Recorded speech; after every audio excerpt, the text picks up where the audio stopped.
오늘 우리가 읽었던 마가복음 11장 1절로 11절의 말씀을 가지고 주가 쓰시겠다라는 제목으로 함께 하나님 말씀 은혜를 나누도록 하겠습니다. 오늘은 종려주일입니다. 종려주일은 말씀하신 대로 예수님께서 예루살렘에 입성한 날을 기념하는 주일입니다. 예루살렘에 입성하기 일주일 전에 예수님께서 예루살렘에서 한 2.5마일 정도 떨어져 있는 베단이라는 동네에 오셨죠. 그렇게 하고 이제 그 베단에서 머무시다가 이제 예루살렘에 들어가시는 그런 장면이 우리가 오늘 읽었던 마가복음 11장의 내용인데요. 오늘 보면요, 그들이 예루살렘에 가까이 와서 감람산 벳바게와 베다니에 이르렀을 때에 예수께서 제자 중 둘을 보내시며 이르시되, 이렇게 기록되어 있습니다. 예수님께서 예루살렘에 들어가신다는 것은 굉장히 큰 의미가 있습니다. 예루살렘은 왕이 머무는 곳입니다. 그 왕이 머무는 예루살렘에 만왕의 왕 되신 예수 그리스도가 그 안으로 들어가신다는 건 뭐냐면 왕권이 바뀐다는 겁니다. 믿으십니까? 세상의 왕이 권력을 잡고 있던 예루살렘에 만왕의 왕이신 예수 그리스도, 참 왕이 되시는 왕 되신 예수님이 예루살렘에 입성하시겠다는 거예요. 그러면 이제 통치자가 바뀌게 됩니다. 악한 이 세상의 통치자가 아니라 진실되시고 의로우시며 공의로우신 우리 예수 그리스도께서 만왕의 왕이 되신다는 걸 의미하는 거죠. 그랬는데, 자, 이제 2.5마일이면은 갈 수 있는 거리에서 갑자기 멈추세요. 오늘 보니까 예루살렘에 가까이 와서 감람산 벳바게와 베다니에 이르렀을 때에 예수님이 더 이상 예루살렘에 진입하지 않으시고 잠깐 거기에서 스톱하고 멈추시는 장면이 나옵니다. 왜 멈추셨을까요? 자, 예수님이 이 땅에 오셔서 행하셨던 모든 말씀과 행동은 그냥 예수님 마음대로, 뜻대로 또 우연히 벌어진 사건들이 아니라 이것이 다 하나님이 우리 모든 민족과 열방을 구원하시기 위한 하나님의 구속 계획 가운데 이미 구약성경 선지자들을 통해서 증명되었고 이제 예언되었던 일들이 증명되는 것이라고 보시면 돼요. 그래서 동정녀 마리아에게 태어나신 것은 우연이 아니죠. 이미 이사야 선지자를 통해서, 미가 선지자를 통해서 이미 예루살렘에서, 베들레헴에서 태어나실 거고요. 또 동정녀의 몸에서 태어나시고, 이런 모든 것들이 하나씩 하나씩 이루어지는 것입니다. 오늘 예루살렘을 한 2마일 앞두고 벳바게, 감람산, 베다니에서 잠깐 멈추신 것도요, 참 놀랍지 않습니까? 예수님이 오시기 500여 년 전에 이미 스가랴 선지자를 통하여 예언된 사실이 이루어지는 거예요. 오늘 스가랴서 14장 4절에 보면요, 그날은 왕이 바뀌는 날이죠. 이 세상에 악한 왕이 물러가고 진실단 왕이 왕권을 회복하는 날입니다. 뜻이 하늘에서 이루어진 것처럼 땅에서도 이루어지게 하시기 위해서 만왕의 왕이신 예수님이 예루살렘에 왕권을 되찾으러 가는 그날을 말씀하시는 거죠. 그의 발이 예루살렘 앞 곧 동쪽 감람산에 서실 것이요. 이것이 예수님 태어나시기 500여 년 전에 예언된 사건이라는 거예요. 놀랍죠? 감람산에 이르렀을 때에 그의 발이 서실 것이요. 감람산은 그 한가운데가 동서로 갈라져 매우 큰 골짜기가 되어서 산 절반은 북으로, 산 절반은 남으로 옮겼다, 이렇게 되어 있거든요. 자, 이 감람산이 의미하는 건 무엇입니까? 감람산은 올리브 기름을 짜는 산이에요. 기름 부음 받은 자. 또 감람산의 기름을 그냥 짜는 게 아니죠. 엄청난 고통이 있는 거예요. 예수님이 겟세마네 동산에서 기도하실 때 땀방울이 핏방울 되는 것처럼 그런 고통 가운데서 왕권을 회복하시기 위한 기도를 했던 장소가 감람산이라는 거예요. 또 왕이 의미하는 것도 뭡니까? 감람산이 의미하는 것, 왕이 의미하는 것은 통치자가 바뀌었다는 거예요. 통치자의 주권은 뭐죠? 심판이 그에게 심판할 수 있는 권세가 그에게 주어졌다는 거예요. 여러 가지 의미가 있습니다. 이 감람산이 그냥 괜히 등장하는 게 아니에요. 이 감람산 그 한가운데가 동서로 갈라져 매우 큰 골짜기가 되어서 산 절반은 북으로, 절반은 남으로 이렇게 갈라져 있다는 거예요. 자, 예수님이 이 땅에 오셔서 왕권이 바뀌시고 만왕의 왕이신 예수님이 왕자리에 앉으시면 반드시 그 다음에는 심판이 있는 줄 믿으시기 바랍니다. 그러니까 예수님이 오실 때 예수님을 환영하는 사람들이 있고요. 예수님이 오신 것이 두려운 사람들이 있어요. 성경을 가만히 보면요. 하나님께서 모든 사람을 사랑하시지만 그렇다고 모든 사람이 구원받는 건 아니에요. 양과 염소의 비유를 보세요. 그 마지막 날 양은 오른편에 염소는 왼편에. 그리심산과 에발산의 그 축복과 저주의 산을 나누게 하셔서 항상 우리 하나님을 믿는 자들 또는 모든 하나님의 형상을 닮은 자들이 하나님 앞에 섰을 때에 오른편이나 왼편이냐에 따라서 갈리게 난 날이 온다는 거예요. 지금은 아직 왕이 오시지 그때 당시는 아직 왕이 오시지 않았기 때문에 그런 일이 없지만 이미 왕은 오셨습니다. 그래서 이미 선포되셨어요. 예수를 믿고 자기 죄를 회개하고 주님 앞에 다시 나오면 양이 되어 오른편에 설 것이요. 그렇지 않고 끝까지 회개하지 않고 육신의 욕심대로 욕망대로 사는 사람들은 왕이 오신 것이 기쁨이 아니라 그것이 저주가 되는 거예요. 감람산이 우리에게 의미하는 것은 예수님 오시니까 이제 모든 사람이 다 살 거야가 아니죠. 두 여인이 맷돌 갈고 있음에 한 여인은 데려감을 얻고 한 여인은 버려둠을 당할 것이요. 두 사람이 밭에서 열심히 일하고 있는데 한 사람은 데려감을 얻고 한 사람은 그대로 있는 거예요.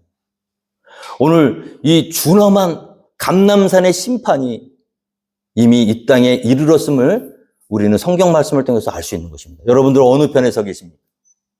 예수님을 나의 구세주로, 나의 만왕의 왕으로 영접하셨습니까? 그렇다면 여러분들은 예수님 오신 것이 기쁨이요 승리의 환호로 이어질 것이죠. 그러나 여전히 예수 그리스도가 나의 통치자가 되심을 인정하지 않고 여전히 자기의 죄를 회개하지 않는 사람들은요, 이 감람산에서 임하실 예수 그리스도의 심판 앞에서 영원한 멸망으로 갈 수 있다는 거죠. 자, 그곳에서 그 스가랴에서 그날의 그의 발이 예루살렘 앞 곧 동쪽 감람산에서 일단 한번 멈추시고 서실 것이에요. 준비하시는 거죠. 그리고 이제 입성을 준비하시는데 어떻게 합니까? 제자 중 둘을 보내시며 이르시되 선발대를 보내십니다. 예루살렘에 들어가기 전에 예수님에게 필요했던 게 있어요. 그게 뭡니까? 예수께서 이르시되 너희는 맞은편 마을로 가라. 그리로 들어가면 곧 아직 아무도 타보지 않은 나귀 새끼가 메어 있는 것을 보리니 풀어 끌고 오라. 예수님에게 필요했던 것은 나귀 새끼였습니다. 왕이 그냥 걸어서 갈 수는 없어요. 왕은 원래 말을 타게 되어 있습니다. 그런데 왜 여기서는 나귀 새끼를, 아무도 타보지 않은 나귀 새끼를 풀어서 끌고 오라고 하셨을까요? 이것도 우연히 벌어진 일이 아니에요. 다 이미 하나님의 구속 계획 가운데 이 모든 것이 연출된 사건들이라는 거예요. 야, 이 타이밍에는 이렇게 진행되는 게 맞아. 스가랴서 9장 9절이에요. 시온에 따라 크게 기뻐할지어다. 예루살렘에 따라 즐거이 부를지어다. 보라, 내 왕이 내게 임하시나니. 할렐루야. 시온의 딸, 예루살렘의 딸 누굽니까? 하나님의 자녀들이에요. 예루살렘에 살고 있다고 전부 예루살렘의 딸이 아닙니다. 시온에 살고 있다고 전부 시온의 딸이 아니에요. 그중에서 어떤 사람들은요, 하나님과 상관없이 사는 사람들도 있어요. 그러나 시온에 살고 있고 예루살렘에 살고 있는 하나님의 자녀들은 크게 기뻐할지어다. 즐거이 부를지어다. 왜?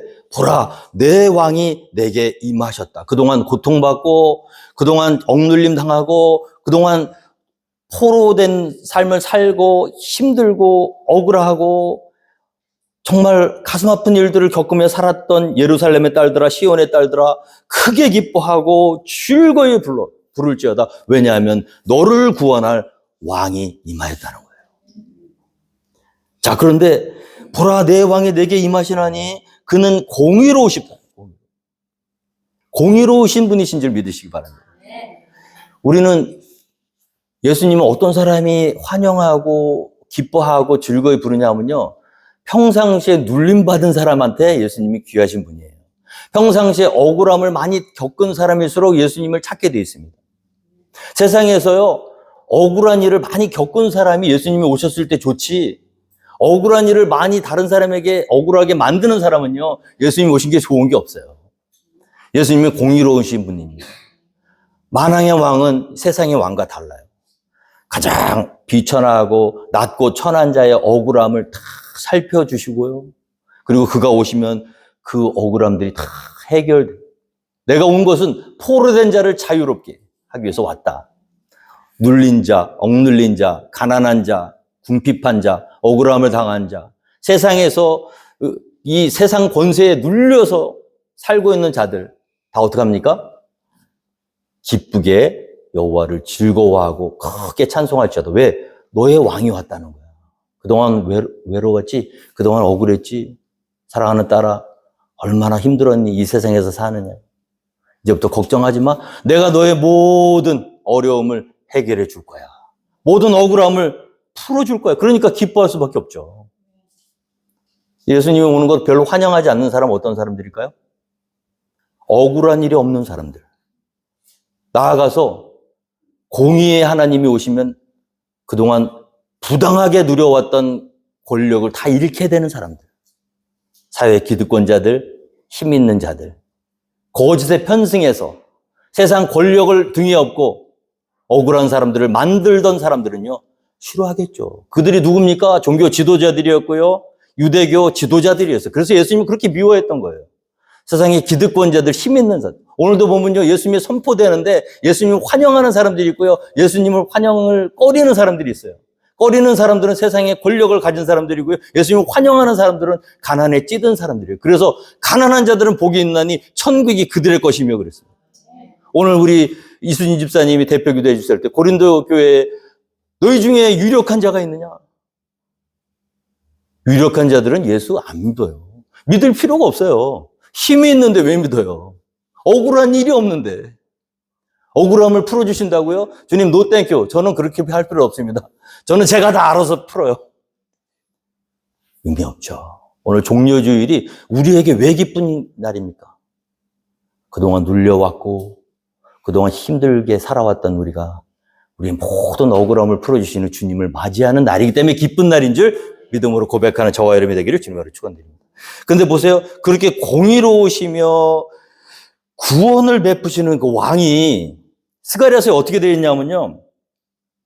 시온에 따라 크게 기뻐할지어다. 예루살렘에 따라 즐거이 부를지어다. 보라, 내 왕이 내게 임하시나니 그는 공의로우시며 구원을 베푸시며 겸손하여서 나귀를 타시나니 나귀의 작은 것 곧 나귀 새끼니라.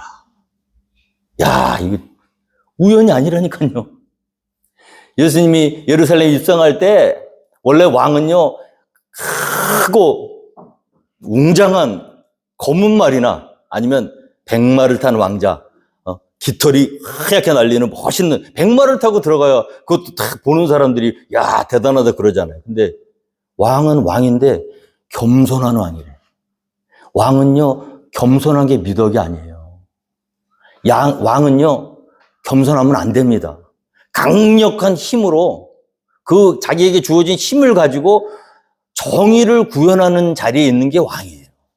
그 때문에 왕은 왕권이라는 게 있습니다. 세상의 왕도요, 권력이 주어지면요, 그 권력으로 다스리는 거예요. 만약에 왕이 권력이 없다. 왕이 겸손하다 그러면 그 나라가 쑥대밭됩니다. 엉망이 돼버려요. 그래서 왕은 권세를 가지고 사람들 위해 군림하는 게 맞습니다. 그래야 질서가 잡히는 거예요. 가정에서도요, 가장이 힘이 없으면요, 다스리기 어려워요. 조그만 공동체도요, 질서가 무너지잖아요. 엉망이 돼버려요. 오늘 이 시대에 포스트 모더니즘, 이제 더 이상 어떤 절대 권력에 머리를 숙이지 않는 현대인들의 이 이성 만능주의, 극단적 개인주의가 만들어낸 피폐 보세요. 나라마다 혼란스럽잖아요. 대통령도 마음대로 끌어내리고, 옛날에는 꿈도 못 꿨습니다. 중세시대까지만 해도요, 근데 문해혁명이 일어나기 전까지만 해도요, 왕은요, 그림자도 못 밟던 존재였어요. 근데 지금 대통령이랑 나랑 다른 게 뭐가 있어? 당신도 사람, 나도 사람. 권력을 인정하지 않아요. 이게 좋은 상황이 아닙니다. 이렇게 되면서 어떻게 됩니까? 카오스, 혼란으로 빠지게 되는 거예요. 점점 더 극심해질 겁니다. 개인주의, 극단적 이기적인 자기만 아는 이기심. 그래서 왕은 힘을 가지고 권력을 가지고 사람들에게 딱 자기의 권력을 주장할 때 그 나라가 안정을 취하는데, 왕이 겸손하면 문제가 심각합니다. 사람들이 그를 따르지를 않아요. 그런데 이 왕은 어떤 왕이십니까? 왕은 왕인데 자기에게 있는 권력, 자기에게 있는 능력을 함부로 사람들에게 굴리면서 휘두르지 않고 오히려 자기 자신을 비우고 내려놓고 겸손하게, 왕이니까 걸어 들어갈 수는 없는데 크고 흰 말을 타진 않겠다는 거예요. 사람들이 누가 봐도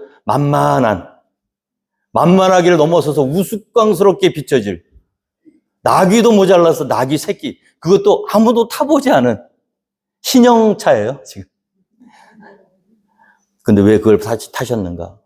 예수님이 우리 이 땅에 오셔서 통치하실 때 예수님은 세상의 왕과는 다른 통치 방법을 쓰신다는 거예요. 찍어 누르기보다는, 명령하기보다는 스스로 겸손한 모습으로 자기가 다스릴 백성들을 위해서 자기의 몸을 내어주시기 위해서. 할렐루야. 그래서 우리 주님을 제대로 만나면요, 이 겸손하신 주님을 제대로 만나면 주님이 이렇게 사랑스럽지 않을래야 않을 수가 없는 거예요. 오늘 보면 나는 마음이 온유하고 겸손하니 나의 멍에를 메고 내게 배우라. 그러면 내 멍에는 쉽고 내 짐은 가벼웁니다. 우리 겸손하신 왕이신데 무서움을 주는 왕이 아니라 겸손한 왕. 저 높이 있는 산 갈라 그러면 겁나잖아요. 우리 주님 그런 산이 아니라 여기 오름직한 언덕과 같은 분이라 그랬어요. 만만하게 생각되어지고 보여지는 겁니다. 그래서 친밀하고 친근하고, 오늘 우리를 위해서 이 땅에 오신 주님은 이 겸손의 왕이시기 때문에 나귀 새끼를 타셔야만 했습니다. 그러면 왜 아직 아무도 타보지 않은 나귀 새끼를 타셔야 했을까요? 자, 예수님께는요, 우리랑 전혀 다른 그런 인간의 새로운 길이 펼쳐지는 그런 길이기 때문에 그래요. 모든 왕은요, 이미 멍에를 맸습니다. 어떤 멍에를 맸죠? 죄의 멍에를 맨 왕들. 그러나 예수님은 둘째 아담이십니다. 마지막 아담이 되세요. 그에게는 우리가 똑같은 인간의 육신이 있기 때문에 모든 어려움을 다 미리 체험하시고 경험하셨지만, 우리가 똑같은 인간이시지만 딱 한 가지 없는 게 있는데 그게 뭐냐면 죄예요. 그래서 그 죄가 없으신 예수님께서 순결하고 깨끗하고 성결한 제물이 되어서 왕이면서 동시에 우리의 죄를 위해서 자기 한 몸을 십자가에서 내어주실 희생 제물이 되시기 위해서 이 땅에 오셨기 때문에 아무도 타보지 않은 그런 나귀 새끼가 필요한 것이죠. 그가 나귀 새끼를 타고 왕으로 입성하셔서 예루살렘에서 이루신 일은 무엇입니까? 우리의 모든 죄를 위해서 자기 몸을 내어주신 거예요. 그가 십자가에서 죽으시면서 예루살렘 성전에 지성소와 성소를 가로막고 있는 휘장, 그것은 죄의 장막으로 우리가 이해하면 되는데요. 그 하나님이 계신 지성소와 또 제사장이 들어가서 일을 할 수 있는 그 성소의 사이에 막고 있는 그 휘장, 하나님과 인간 사이를 가르고 있는 그 휘장이 예수 그리스도가 십자가에서 죽으시면서 위에서 아래로 갈라져서 열리게 되었다는 거예요. 그것이 예수 그리스도가 우리에게 주신 선물입니다. 새롭고 산 길. 죄가 없는 분만이 이루어낼 수 있는 그런 구원의 길을 우리에게 주시고자 예수님이 이 땅에 오셔서 겸손한 왕이신 예수님이 아무도 타보지 않은 나귀 새끼를 끌어오라고 제자들에게 말씀하셨죠. 자, 그런데 3절 말씀해 보니까 만일 누가 너희에게 왜 이렇게 하느냐 묻거든 주가 쓰시겠다 하라. 오늘 말씀 제목이죠. 자, 예수님이 이 땅에 오셔서 예루살렘에 들어가실 때 필요한 게 나귀 새끼인데요. 이 나귀 새끼를 가서 풀어올 때에 만일 어떤 사람들이 왜 이런 일을 하느냐고 묻는 사람들이 있다면 여러 가지 얘기할 필요 없다는 거예요. 오늘 말씀의 제목이 뭡니까? 주가 쓰시겠다. 우리를 구원하실 하나님의 구속 계획 가운데 그 모든 구속의 역사를 써나가시는 분은 우리 하나님이신 줄 믿으시기 바랍니다. 우리 예수님이시길 믿으시기 바랍니다. 하나님이 결정하셨기 때문에 막을 사람이 없는 거예요. 오늘 보면 우리 거기에 대고 구차하게 변명할 필요 없어요. 우리 하나님의 일을 하는데 변명할 필요가 없어요. 왜 그러냐면 내 일이 아니라 하나님의 일이기 때문에 그래요. 우리가 하나님의 손에 붙들려서 하나님의 뜻을 이루고자 하면 그 어떤 사람이 세상에 힘을 가진 사람일지라고 할지라도 하나님께서 이미 그 모든 일을 형통케 열어놓으셨음을 믿으시기 바랍니다. 오늘 말씀에 나오지 않지만 다른 복음서에 보면요. 실제로 오늘 말씀에도 나온 사람들이 보니까 자, 제자들이 가서 본즉 나귀 새끼가 문 앞 거리에 매어 있는지를 준비되어 있죠. 우리 주님께서 종료 주일날 예루살렘의 왕으로서 입성하실 때 꼭 필요했던 게 나귀 새끼지 않습니까? 우리는 나귀 새끼를 찾을 필요가 없어요. 왜 그렇죠? 이미 하나님께서 준비해 놓으셨어요. 우리가 막 찾으러 헤매고 다닐 필요가 없습니다. 우리가 하나님의 일을 하는 데 있어서 또 생각해 봐야 될 게 뭐냐면 어떤 하나님의 일에 순종해서 하려고 결단했으면 그 모든 일은 이미 하나님께서 장중에 잡고 계시다는 걸 믿어야 될 줄로 믿습니다. 우리가 하는 일이 아니에요. 우리가 노력하는 게 아니에요. 자, 제자들이 가서 본즉 나귀 새끼가 문 앞 거리에 매어 있어요. 이미 레디. 모든 것이 다 준비된 상태로 기다리고 있는 거예요, 이미. 자, 그것을 푸니까 역시 거기 서 있는 사람 중 어떤 이들이 이르되 나귀 새끼를 풀어 무엇하려느냐 하며. 여기 보면요. 거기 서 있는 사람 중 어떤 이들이라고 기록됐는데 누가복음에 보면 이 어떤 이들 중에 이 나귀 새끼 주인이 있었습니다. 이상하죠? 자기 나귀예요. 자기가 메어놨어요. 근데 갑자기 어떤 모르는 사람들이 와가지고 자기 나귀를 풀어갖고 끌고 가려고 하면 어떻게 반응해야 되죠? 지금 뭐 하는 것입니까? 이 나귀는 내 것입니다. 손대지 마시오 그래야 되잖아요. 그런데 물어보는데 그렇게 물어보지 않고 이 나귀를 풀어서 무엇을 하려고 합니까? 이렇게 물어보고 있어요. 누가 하신 겁니까? 모든 인류를 구원하시기 위해서 예수 그리스도의 예루살렘 입성을 준비시키신 하나님의 능력이 이미 이 모든 일들을 계획하셨기 때문에 방해는 있어요. 물어는 볼 거예요. 우리가 하나님의 일을 하는데 그냥 일사천리로 해결되면 좋은데 꼭 옆에서 그럼 뭐 하는 거죠? 왜 그걸 해야 되죠? 얘기하는 사람들이 있습니다. 그런 사람들과는 논쟁할 필요가 없죠. 아, 나는 이걸 해야 됩니다. 나 이것 때문에 해야 됩니다. 그럴 필요가 없는 거예요. 어떻게 합니까? 오늘 제자들이 어떻게 했습니까? 보니까 제자들이 예수께서 이르신 대로 말한대. 할렐루야. 자기 말을 하지 않았어요. 예수님이 뭐라고 하셨죠? 그냥 주가 쓰시겠다라고 했죠. 앞뒤 맥락이 맞지를 않아. 이거는 이해할 수가 없는 상황이에요. 아, 이것을 이해시키려면, 특히 그 나귀 새끼 주인에게 이해시키려면은 여러 가지 설명을 해야 되는데, 설명을 하는 대신에 그냥 선포를 했습니다. 어떤 선포를 했죠? 자기 생각을 선포했나요? 아니에요. 제자들이 예수께서 이르신 대로 말한대. 할렐루야. 그래서 최고의 설교는요, 하나님의 말씀을 있는 그대로 선포하는 것인 줄 믿으시기 바랍니다. 하나님이 하시는 거예요. 오늘 보니까 아무리 열심히 인간이 준비하고요, 아무리 그럴듯하게 납득될 만한 그런 문장으로 내용을 다 써가지고 사람들에게 이야기한다고 해도 변화 안 돼요. 그런데 하나님의 말씀 있는 그대로 하나님 말씀을 신뢰하고 이렇게 얘기하면 미친 사람이라는 소리를 들을 것 같지만 그러나 하나님께서 그렇게 하라고 하셨으니까 기도하는 마음으로 이 세상 방법은 아니지만 세상 사람들이 보기엔 미친 사람이라는 손가락질 받을 수도 있지만 그러나 그 말씀의 진리에 자기의 모든 것을 쏟아붓고 그 말씀을 의지하고 선포했을 때 문제는 간단하게 해결된다는 거예요. 설명 안 했습니다. 오늘 한 사람의 영혼이 변화되는 것은요. 어떤 설교자가 그럴듯한 말 만들고 이해를 잘 시키는 그런 문장을 만들어서가 아니라 하나님의 있는 말씀 그대로 받은 말씀 그대로 선포했을 때 기적이 나타나는 줄 저는 믿습니다. 이게 뭐냐면 성령의 능력이에요. 우리가 얼마나 많이 하나님의 일을 하는데 내 생각을 앞세웁니까? 우리가 얼마나 많이 주의 일을 할 때에 세상 방법을 준비하고 사용합니까? 그러나 그보다 더 우리가 중요하게 여겨야 될 건 뭐냐면 누가 말씀하셨는가예요. 이 문제를 해결하는 데 있어서 키가 누구에게 있는가? 제자들은요 확실하게 알았어요. 논쟁하지 않았어요. 시간을 허비하지 않았어요. 어떻게 했습니까? 주께서 이르신 대로 선포했습니다. 그러니까 그 사람들이 이해가 되는 게 아니에요. 하나님이 하시려고 작정하셨기 때문에 받아들일 수밖에 없는 거예요. 반응은 어떻게 됐습니까? 예수께서 이르신 대로 말하는데 이해 허락하는지라.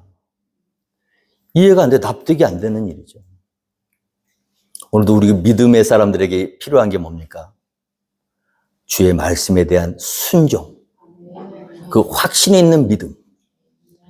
이 일을 어떻게, 주님, 그 말이 됩니까? 그 남의 낙이 새끼 아니에요? 그 사람도 한 번도 타보지 않은 신형 새 차인데 우리가 가서 그 낙이를 풀어오고 풀어올 때 뭐라고 이거 왜 푸냐고 얘기하면 쥐가 쓰시겠다고 하라니 그 말도 안 되는 명령을 우리한테 내리시면 어떡합니까 주님? 아니 납득할 수 있도록 우리가 그 사람 설득할 수 있도록 어떤 그런 것을 주셔야지. 저는 이렇게 말씀하시면 저는 이해를 못합니다. 그랬으면 오늘 종려주의는 없죠.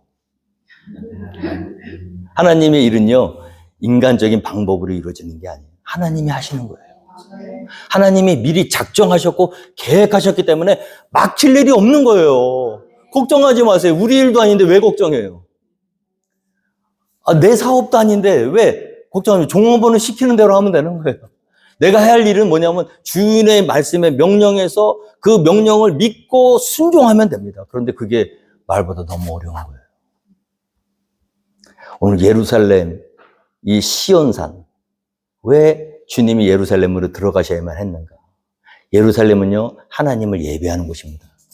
최초에 하나님을 예배한 자는 아브라함이에요. 그 전까지는 하나님을 예배했다는 기록이 안 나와요 성경에. 이 갈대아 우르에서 섞여 살고 있던 아브라함을 하나님 부르십니다. 너는 내 본토 친척 아비의 집을 떠나라. 그 본토 친척 아비의 집은 세상이 왕노릇하는 세상입니다. 그곳에서 아브라함을 부르셔서 구별하셔서 내가 네게 지시할 땅으로 가라. 내가 너로 큰 민족을 이루고 세상 모든 민족이 너로 말미암아 복을 얻게 하는 복의 근원으로 삼겠다. 그래서 예루살렘에서 아브라함을 갈대아 우르에서 부르셔서 예루살렘 인도하셨죠. 그리고 나서 아브라함의 말년에 하나님께서 한 가지 시험을 하십니다. 창세기 22장 12절에 보니까 아브라함아 내가 네게 백세에 준 아들 이삭을 모리아산으로 가서 바쳐라. 그 모리아산이 어디입니까? 그 예루살렘이에요. 그게 어디입니까? 시온산입니다. 자, 그런데 아브라함이 있는 장소에서 모리아산까지의 거리가 3일 길이라고 기록되어 있습니다. 창세기 20년. 그 3일 동안 하나님 알겠습니다 하고 아브라함이 하나님의 명령에 순종해서 자그마치 3일을 걸어가야 돼요. 3시간이라면 그냥 한번 마음 먹었으니까 작심 3일이라 그러지 작심 3시간이라 그런 말은 안 쓰잖아요. 한 3일 정도는 작심하잖아요. 넘어갈 수 있어요. 근데 3일 동안 만약에 그걸 걸어가면서 얼마나 많은 생각들이 들었을까. 아니 이러려면 왜 주셨나. 내가 달라고 했던 것도 아니고 내가 하나님께 먼저 요청한 것도 아닌데 갑자기 느닷없이 나를 부르셔서 땅의 모든 민족의 조상이 되겠다고 약속하셨고 100세까지 아들이 없다가 100세에 아들을 줘서 이만큼 길러놨는데 왜 갑자기 하나님 이걸 뺏어가시려고 하니까 오만 가지 생각이 다 들었겠죠. 그럼에도 불구하고 믿음의 조상 아브라함은 그 3일 길을 걸어서 모리아산까지 갔어요. 그래서 그 산에서 아들 이삭을 잡아서 제단에 묶어서 칼을 들어서 치려고 했을 때 그때 하늘에서 음성이 나옵니다. 창세기 22장 12절. 사자가 이르시되 그 아이에게 내 손을 대지 말라. 그에게 아무 일도 하지 말라. 내가 내 아들 내 독자까지도 내게 아끼지 아니하였으니 내가 이제야 내가 하나님을 경외하는 줄을 아노라. 이게 예배예요, 여러분. 예배라는 게 그냥 와서 그냥 뭐 시간 이렇게 보내고 찬송하고 기도하고 하는 게 예배가 아니라 나에게 있어서 그 무엇과도 바꿀 수 없는 가장 소중한 것을 하나님의 말씀에 순종해서 하나님께 드리는 때 하나님은 그 예배를 살아있는 예배로 받으시는 줄 믿으시기 바랍니다. 그때 어떤 일이 벌어졌습니까? 아브라함이 눈을 들어 살펴본 즉 한 수량이 뒤에 있는데 뿔이 수풀에 걸려 있는지라 아브라함이 가서 그 수량을 가져다가 아들을 대신하여 번제로 드렸더라. 아브라함이 그 땅 이름을 여호와 이레라 하였으므로 오늘날까지 사람들이 이르기를 여호와의 산에서 준비되리라 하더라. 이게 하나님이 다 하시는 일이에요. 하나님이 계획하셨기 때문에 하나님이 미리 그 모든 일들을 연출하실 때 이삭 대신에 바쳐질 수량에 뿔이 걸려있는 수량도 준비해 놓으셨다. 오늘 예수님이 예루살렘에 입성하실 때 꼭 필요했던 나귀 새끼가 우연히 준비된 것이 아니라 하나님의 구속 계획 가운데 준비되어 있었고요. 그 주인이라고 할지라도 하나님의 구속 계획을 막을 수는 없었던 거예요. 왜냐하면 모든 만물이 다 누구 것이죠? 우리 게 아니라 하나님. 그래서 하나님의 자녀들은요, 당당하셔야 돼요. 돈은 없고 힘은 없어도, 할렐루야, 만왕의 왕이신 우리 예수님이 나의 왕이시고, 만주의 주이신 우리 하나님께서 내 아버지신데, 내가 하나님의 일을 하겠다고 결심하면 막을 자가 없는 거예요. 돈이 없어도 능력이 없어도 돈 가지고 능력 가지고 하는 게 아니에요. 그러니까 여러분, 하나님의 일을 하기를 원하고 그 말씀에 순종해서 나아가는 자는요, 그 누구도 못 막습니다. 존 낙스, 영국의 훌륭한 목사님, 그 피의 여왕 메리 여왕이요, 그 종교를 탄압할 때 많은 사람들을 수도 없이 죽였는데 이 존 낙스만큼은 두려워했다는 거 아니에요. 존 낙스의 기도 소리, 왜 두려워했죠? 그의 뒤에는 만왕의 왕이신 예수 그리스도가 계시기 때문에, 만주의 주가 계시기 때문에. 우리 세상에서 우리가 힘없고 능력이 없어도 너무 주눅 들어서 사실 필요 없어요. 우리의 주인이 누구십니까? 여러분들이 만약에 하나님의 손에 붙들려서 하나님의 일을 하시고 결단하고 그 말씀에 순종해서 나아갈 때 우리를 막을 사람이 아무도 없다는 거예요. 나귀 새끼의 주인이라고 할지라도 그가 할 수 있는 말은 뭐냐면 그렇게 하세요. 우리가 우리 일을 하려고 하니까 사람들의 방해를 받고 못하는 거예요. 그럼 하나님의 일을 하기 위해서 하나님의 명령에 순종해서 가면 황당해 보여도 어떻게 됩니까? 이루어지는 거예요. 오늘 그 나귀 새끼를 타고 예수께로 끌고 와서 자기들의 겉옷을 그에 얹어 놓음에 예수께서 타시니 많은 사람들은 자기들의 겉옷을, 또 다른 이들은 들에서 뺀 나뭇가지를 길에 펴며 앞에서 가고 뒤에서 따르는 자들을 소리 지르며 호산나 찬송하리로다, 주의 이름으로 오시는 이여 찬송하리로다, 오는 우리 조상 다윗의 나라여 가장 높은 곳에서 호산나 하더라.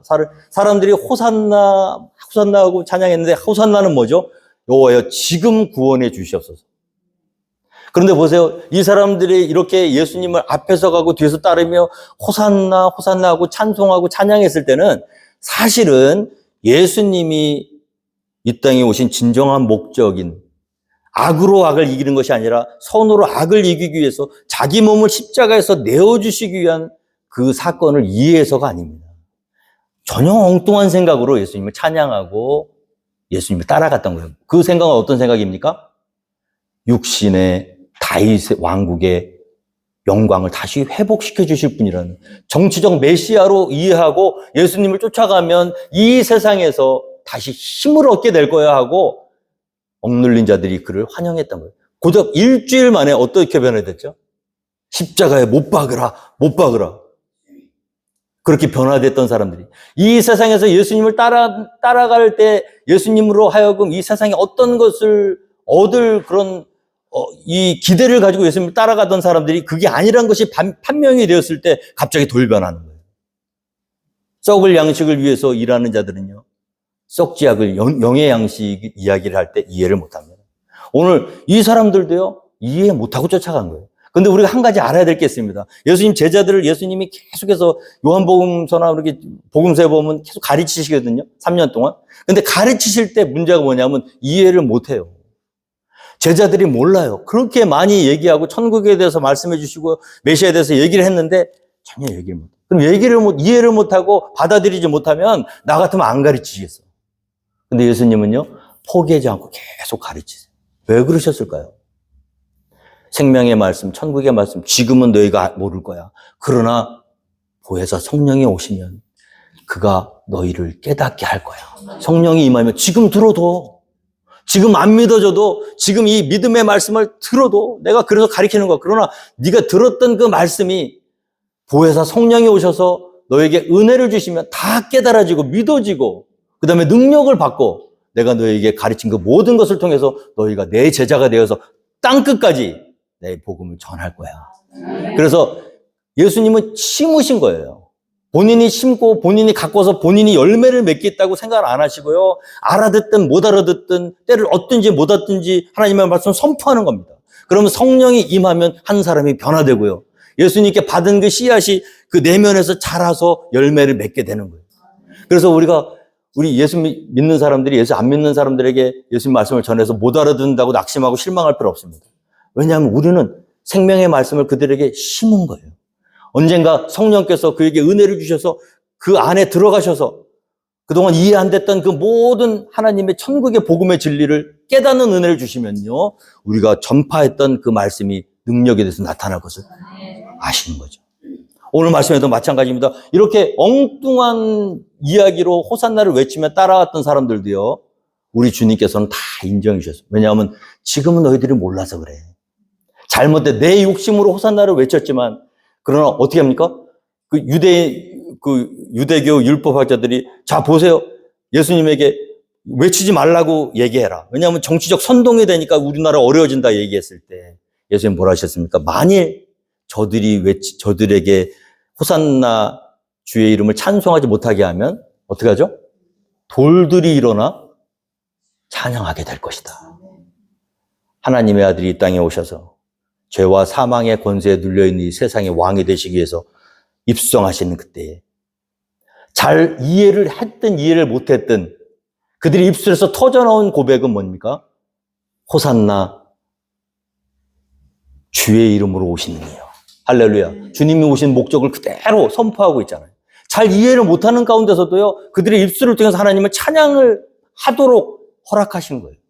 그래서 우리가 이 본문 말씀을 통해서 하나님이 우리에게 하신 그 약속, 그리고 그 이루셨던 그 일들, 이것은 우연히 벌어진 일이 아니라 하나님의 구속 계획 가운데서 모든 것이 이루어졌다. 자, 그래서 결과적으로는 어떻게 됐습니까? 그렇게 오신 하나님이 이 땅의 왕이 되었을 때, 그때 우리 공의의 하나님이 골짜기마다 도두어지며 산마다 언덕마다 낮아지며 고르지 아니한 것이 평탄하게 되며 험한 것이 평지가 될 것이고, 예수님이 오시면 이 세상에 불평등이 평등해지는 세상이 온다는 거예요. 가난한 자는요, 위로받고요. 남의 눈에서 눈물 나오게 하던 자는요, 낮아지고요. 자, 계시록 21장 4절에도 보면요, 모든 눈물을 그 눈에서 닦아주시니 다시는 사망이 없고 애통하는 것이나 곡하는 것이나 아픈 것이 다시 있지 아니하리니 처음 것들이 다 지나갔습니다. 자, 그런데 문제가 있어요. 예수님이 예루살렘에 입성하셔서 그런 일이 바로 벌어졌나요? 입성하시고 십자가에 달려 돌아가시고 부활 승천하신 지금 현재도 이 세상에 얼마나 많은 불의가 있어요. 우리가 예수님을 믿는 사람들로서 이 세상에 흘려야 되는 눈물이 얼마나 많습니까? 그럼 예수님이 실패하신 건가요? 패배하신 건가요? 아니죠. 우리는 육신을 가지고 예수님을 따라갈 때 아직은 이 세상에서 그리스도의 남은 고난을 육체에 채울 수밖에 없는 어려움을 지나가고 있습니다. 그러나 분명한 것은 머지않아서 우리 주님이 다시 오셨을 때, 그때 예수님을 따르던, 예수님을 주로 고백하고 믿었던 저와 여러분은요, 우리 주님께서 모든 눈물을 우리 눈에서 닦아주시고 사망이 없고 애통하는 것, 곡하는 것, 아픈 것이 없는 그곳에서 주님과 영생토록 하나님께 영광을 올려드리는 삶을 살 수 있다는 거예요. 그래서 예수님 호산나 주의 이름으로 오시는 일을 우리가 찬양해야 될 줄로 믿습니다. 비록 그 길을 세상 사람들은 알지 못했. 또 내게 말씀하시되 이루었도다. 나는 알페와 오메가요, 처음과 마지막이라. 내가 생명수 샘물을 목마른 자에게 값없이 주리니. 주님이 우리에게 오신 것은 한번 먹고 또 목마를 세상의 물이 아니에요. 생명수 샘물인지 믿습니다. 예수 믿어도 여전히 갈증은 있어요. 예수 믿어도 여전히 어려움은 있어요. 그러나 우리 주님께서 우리에게 허락하신 것은 이 모든 어려움 가운데서도 날마다 우리 속에서 솟아나오는 생명수 샘물을 이미 주셨는 줄 믿으시기 바랍니다. 그래서 그 믿음을 가지고 끝까지 주님 바라보며 승리하며 나아가면 우리 주님께서 우리를 높이 세우시고 하늘나라를 주실 것을 믿음으로 고백하며 승리하신 주님을 따라서 하나님께 영광을 올려드리는 저와 여러분에게 주님으로 축원드리겠습니다.